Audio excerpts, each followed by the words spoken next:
Selamat pagi, siang, malam, Bapak, Ibu, dan teman-teman semua. Kami dari kelompok 8 akan membahas mengenai Power and Politics in Organization. Kelompok kami menggunakan dua buah kasus. Yang pertama, Sri Mulyani, pelaku fintech cenderung monopoli atau oligopoli. Menteri Keuangan Sri Mulyani mengatakan bahwa saat ini sektor financial technology atau fintech kesulitan berkompetisi dan sulit menjadi pasar terbuka. Hal ini dikarenakan pelaku fintech cenderung melakukan monopoli dan oligopoli. Sri Mulyani juga mengatakan bahwa industri e-commerce saat ini hanya dikuasai oleh Tokopedia, Bukalapak, dan juga Shopee. Hal ini juga dilakukan oleh pelaku dalam teknologi digital yang cenderung menguasai pasar dengan membeli perusahaan rintisan atau startup.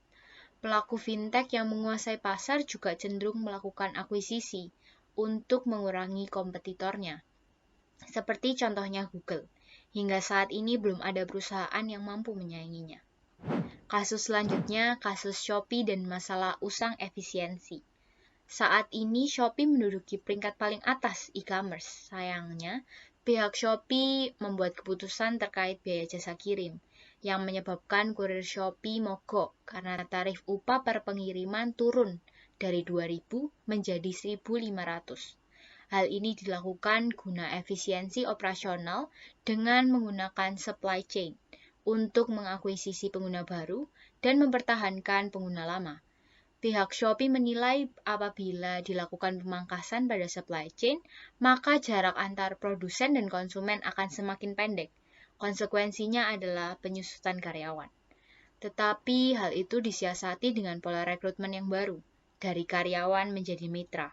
Tujuannya agar pihak Shopee dengan mudah memangkas biaya dan menjadi lebih fleksibel dalam pemberian upah. Di pihak pelaku bisnis sendiri, mereka dituntut untuk menyesuaikan dan memenuhi keinginan konsumennya. Sebelum kita masuk ke pembahasan base of power, aku mau jelasin dulu nih mengenai perbedaan power dan leadership. Power merupakan kemampuan individu dalam mempengaruhi orang lain agar orang lain tersebut dapat menuruti kemauan individu. Sedangkan leadership merupakan kemampuan individu dalam mengarahkan, memotivasi, serta mengawasi orang lain dalam menjalankan tugas-tugas yang telah direncanakan sebelumnya. Base of power sendiri terbagi menjadi dua, yaitu formal power dan personal power. Formal power merupakan kekuasaan yang didasarkan pada jabatan atau posisi individu dalam suatu organisasi. Formal power dapat berasal dari coercive power, yaitu kekuasaan yang memberikan rasa takut kepada individu apabila mereka melakukan kesalahan dalam menyelesaikan pekerjaan. Lalu selanjutnya ada reward power, yaitu kekuasaan yang dapat mempengaruhi orang lain dengan memberikan imbalan atau hadiah dan didasari oleh adanya manfaat yang positif. Lalu yang selanjutnya ada legitimate power, yaitu kekuasaan yang berasal dari jabatan seseorang untuk mengatur dan menggunakan sumber daya perusahaan berdasarkan struktur jabatan organisasi. Lalu yang kedua ada personal power, yaitu kekuasaan yang berasal dari kelebihan ataupun karakteristik yang dimiliki oleh individu. Personal power dapat berasal dari expert power dan referent power. Expert power merupakan kekuasaan atau kekuatan yang dapat mempengaruhi individu karena keahlian, keterampilan, atau pengetahuan khusus yang dimiliki dalam bidangnya masing-masing. Sedangkan referent power merupakan kekuatan individu yang dapat mempengaruhi orang lain akibat kepribadian yang menarik atau karisma tertentu yang dimiliki oleh individu. Lalu, lebih efektif mana sih antara personal power atau formal power? Menurut sebuah penelitian, personal power dinilai lebih efektif dibandingkan formal power. Hal ini dikarenakan personal power dapat meningkatkan motivasi, kinerja, komitmen, dan kepuasan orang lain yang berkaitan dengan supervisi, komitmen dalam berorganisasi. Apabila ditinjau melalui teori base of power, maka pelaku vintage di sini menggunakan kekuasaannya yaitu formal power dalam bentuk legitimate power. Hal ini dikarenakan mereka menggunakan kekuasaannya untuk mempertahankan dan memperkuat posisi agar tidak terganggu oleh kompetitor lainnya. Selain itu, Shopee juga menggunakan kekuasaan formal power berdasarkan reward untuk menarik minat konsumen.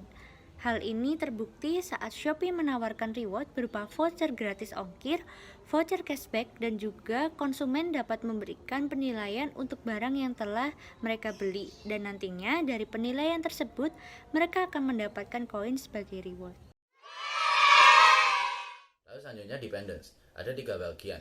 Pertama, the general dependence postulate. Terdapat 2 individu, yaitu A dan B. A bergantung pada B mengenai sandang dan pangan. Semakin besar ketergantungan A terhadap B, maka B memiliki pengaruh yang lebih terhadap A. Maka B yang memiliki sandang pangan yang lebih dibandingkan A, B tidak akan atau sedikit saja dipengaruhi oleh A. Hal ini dikarenakan B sudah mandiri dan tidak memerlukan bantuan A atau orang lain, dan dapat mencari sandang pangan tanpa bantuan orang lain. Bagian yang kedua, word-based dependent. Ada 3 faktor, yaitu importance, scarcity, dan non-substitutability. Yang pertama, importance. Sumber daya untuk bertahan hidup adalah hal yang penting dan sangat dibutuhkan. Contoh, negara yang republik diatur oleh presiden, maka presiden adalah orang yang mengendalikan negara dan masyarakat bergantung pada presiden. Yang kedua, scarcity. Ketika penawaran tenaga kerja yang ada lebih sedikit, maka karyawan mendapatkan tunjangan dan kompensasi yang lebih banyak. Contohnya, terdapat permintaan yang tinggi untuk suatu pekerjaan, namun karyawan yang memiliki keahlian tersebut terbatas. Hal ini membuat karyawan yang memiliki keahlian tersebut mendapatkan gaji yang tinggi. Ketika non-substitutability, semakin sedikit orang yang dapat menggantikan dalam suatu sumber daya, maka akan semakin besar bantuan yang dimiliki oleh orang tersebut. Contohnya, pada saat karyawan dengan kemampuan khusus banyak dicari oleh perusahaan, tetapi karyawan dengan kemampuan khusus tersebut jumlahnya hanya sedikit atau terbatas, maka kuat pengaruhnya karyawan tersebut oleh perusahaan-perusahaan yang mencari mereka. Bagian ketiga, social network analysis merupakan suatu alat yang dapat mengukur pertukaran sumber dan ketergantungan dalam suatu organisasi. Koneksi antara individu atau kelompok disebut node, dan yang menghubungkan node yang satu dengan yang lainnya adalah ties. Dan gambaran asosiasi antar individu dalam jaringan sosial disebut sociogram. Cara untuk mengimplementasikan analisis jaringan sosial dalam organisasi seperti beberapa organisasi melacak jalur komunikasi email atau dokumen antar departemen. Kedua, big data, di mana informasi bagaimana individu bertukar informasi terkumpul. Yang ketiga, menganalisa bagaimana supervisor dan anak buah berinteraksi. Lalu untuk hubungannya dengan kasus, dalam kasus pertama, kasus fintech Indonesia memiliki 3 e-commerce yang kuat, yaitu Tokopedia, Bukalapak, dan Shopee, yang membuat mereka memiliki power yang besar, di mana banyak orang bergantung dan memakai ketiga e-commerce ini. Hal ini termasuk dependent non-substitutability, atau tidak dapat digantikan karena fintech cenderung oligopoli, sehingga orang akan lebih bergantung dengan perusahaan ini. Selanjutnya untuk kasus kedua, kasus Shopee, hanya karyawan bergantung pada Shopee untuk mencari nafkah dan untuk bertahan hidup. Hal ini membuat Shopee tidak terpengaruh meskipun diserang oleh karyawan karena memberi gaji yang sedikit kepada karyawannya. Selain itu, para pembeli di Shopee juga tidak memberi pengaruh apapun dikarenakan mereka bergantung dan membeli barang di Shopee. Selanjutnya yaitu power tactics. Terdapat 9 power tactics. Yang pertama adalah legitimate tactics, yaitu mengandalkan posisi otoritas untuk mengatakan permintaan sesuai dengan kebijakan atau aturan organisasi. Yang kedua, rational persuasion, yaitu menyajikan argumen-argumen yang logis dan bukti nyata untuk menunjukkan permintaan yang wajar. Yang ketiga, inspirational appeals, yaitu mengembangkan komitmen emosional dengan mengacu pada nilai, kebutuhan, harapan, dan aspirasi target. Yang keempat, consultation, yaitu meningkatkan dukungan dengan melibatkan target dalam memutuskan bagaimana mencapai target. Kemudian yang kelima, yaitu exchange, menghargai target dengan memberikan keuntungan atau pertolongan sebagai imbalan untuk menyetujui permintaan. Yang keenam, personal appeals, yaitu meminta kepatuhan berdasarkan pertemanan atau loyalitas. Yang ketujuh, ingratiation, yaitu menggunakan sanjungan, pujian, atau perilaku ramah sebelum membuat suatu permintaan. Yang kedelapan, pressure, yaitu menggunakan peringatan, tuntutan berulang, dan ancaman. Yang kesembilan yaitu coalitions, meminta bantuan atau dukungan orang lain untuk membujuk target agar setuju. Kemudian jika beberapa power tactics tadi dikaitkan dengan kasus fintech, nah kasus fintech ini menggunakan taktik legitimate, di mana fintech memanfaatkan posisi kekuasaan atau otoritasnya sendiri untuk menguasai pasar. Pada akhirnya masyarakat pun mau tidak mau mematuhi kekuasaan perusahaan tersebut. Berikutnya untuk kasus yang kedua yaitu kasus Shopee dan masalah usang efisiensi. Kasus ini juga menggunakan legitimate tactics karena posisi kekuasaan dan kedudukan Shopee yang terbilang cukup tinggi di tingkatan e-commerce membuat pekerja Shopee langsung mematuhi peraturan yang telah dibuat oleh perusahaan Shopee. Walaupun pada awalnya seperti yang sudah dijelaskan bahwa Shopee menurunkan upah pengiriman kurir dari Rp2.000 menjadi Rp1.500, membuat kurir Shopee mogok kerja.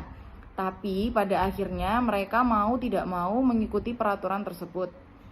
Selain itu, Shopee juga menggunakan coalition tactics dengan cara berkolaborasi dengan artis K-pop dengan tujuan untuk menarik lebih banyak perhatian dari customer atau pembeli. Kekuasaan dapat mempengaruhi seseorang. Contohnya, orang-orang yang berkuasa cenderung mempertahankan posisi mereka sebisa mungkin. Selain itu, juga mementingkan diri sendiri ketika dihadapkan dengan bahaya moral. Orang yang berkuasa merendahkan orang lain dan membuat orang mengambil keputusan dengan terlalu percaya diri.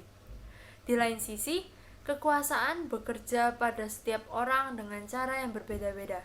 Hal ini dipengaruhi oleh kepribadian seseorang, sistem organisasi, perilaku, dan rasa memaafkan. Kekuatan juga memberi energi dan meningkatkan motivasi untuk mencapai tujuan. Selain itu, kekuatan dapat meningkatkan motivasi untuk membantu orang lain. Misalnya, keinginan membantu orang lain dilakukan oleh orang yang berpikir mempunyai kekuatan. Tetapi terdapat sisi gelap dari kekuatan. Contohnya adalah pelecehan seksual di tempat kerja yang kebanyakan pelakunya adalah orang yang memiliki kekuasaan terhadap korbannya. Dalam kasus monopoli oligopoli, pelaku fintech yang sudah sukses secara tidak langsung merasa memiliki kekuatan untuk menguasai sektor mereka. Efeknya, mereka mengunci pasar agar tidak banyak pesaing dalam sektornya. Selain itu, Shopee juga merasa memiliki kekuasaan akan sistemnya. Efeknya, ia membuat sistem yang dapat mengurangi pengeluaran dan meningkatkan pemasukan. Dilihat dari sisi ini, Shopee menggunakan kekuasaannya untuk kepentingan pihaknya sendiri. Selanjutnya, saya akan menjelaskan politics power in action. Politik organisasi merupakan perilaku yang menggunakan kekuasaan untuk mempengaruhi pengambilan keputusan dalam organisasi. Bentuk politik organisasi adalah aktivitas non-formal individu yang mempengaruhi atau berupaya untuk mempengaruhi, serta distribusi dari keuntungan dan kerugian dalam organisasi. Perilaku politik tidak selalu bersifat negatif. Realitas politik. Perilaku politik organisasi merupakan bagian penting dari dinamika organisasi. Perilaku berpolitik yang etis diperlukan sepanjang tidak membahayakan orang lain. Orang yang tidak melakukan politik organisasi akan kesulitan menyelesaikan segala hal. Organisasi terdiri atas individu atau kelompok dengan nilai, tujuan, dan kepentingan yang berbeda-beda. Tidak semua kepentingan mereka dapat terpenuhi. Hal ini menyebabkan timbulnya konflik. Hubungannya dengan kasus-kasus di atas, pelaku fintech melakukan politik organisasi untuk meminimalisir kompetitor di sektor fintech. Dalam kasus ini adalah monopoli dan oligopoli. Kedua hal ini menyebabkan startup kesulitan bersaing dalam sektor fintech. Akibatnya, sektor fintech dikuasai oleh perusahaan yang besar atau terlibat dalam monopoli oligopoli. Kasus ini juga termasuk dalam perilaku politik antar organisasi, karena hingga saat ini Indonesia masih kesulitan untuk membuka pasar terbuka karena ketiga e-commerce, Tokopedia, Bukalapak, dan juga Shopee menjadi kompetitor yang kuat dan mengunci e-commerce lain. Kasus yang kedua, perilaku politik organisasi yang dilakukan oleh Shopee dalam kejadian ini adalah dengan menurunkan biaya admin terhadap mitranya. Pihak Shopee memiliki power dalam mengolah sistem mereka. Hal ini berguna untuk menurunkan angka pengeluaran dan memperpendek rantai menuju konsumen. Efeknya, pihak yang mengalami kerugian adalah mitra yang bekerja sama dengan Shopee dan pengantar paket. Contoh lain, perilaku politik yang diperlakukan pada konsumen adalah penggunaan Shopee Pay. Terdapat beberapa fitur yang hanya berlaku jika konsumen menggunakan Shopee Pay. Hal ini memberikan keuntungan untuk konsumen sekaligus pihak Shopee. Perilaku politik inilah yang menunjukkan bahwa politik tidak selalu negatif, tapi dapat bersifat mutualisme. Causes and consequences of politic behavior. Dalam melakukan politik organisasi, terdapat beberapa faktor, yaitu individu, organisasi, zero sum, antar organisasi. Dalam kasus yang pertama, kasus tersebut menggunakan pendekatan antar organisasi. Hal ini terlihat dari adanya persaingan 3 e-commerce, yaitu Shopee, Tokopedia, dan Bukalapak. Dalam kasus yang kedua, kasus tersebut menggunakan faktor organisasi itu sendiri. Shopee melakukan berbagai strategi promosi seperti gratis ongkir, potongan harga dan cashback, dan menjadikan artis K-pop sebagai bintang iklan. Tapi, Shopee juga memangkas chain supply yang menimbulkan konflik di antara karyawan. Saat politik organisasi dilakukan, pemahaman dan pemaknaan individu mengenai politik organisasi mempengaruhi proses respon itu sendiri. Dan dalam berpolitik tentunya kita ingin terlihat baik, sehingga kita mengelola kesan ke orang lain terhadap kita. Selain itu, hal yang perlu kita perhatikan dalam berpolitik adalah etika. Apakah politik yang kita lakukan etis atau tidak? Sekian dari presentasi kami. Terima kasih.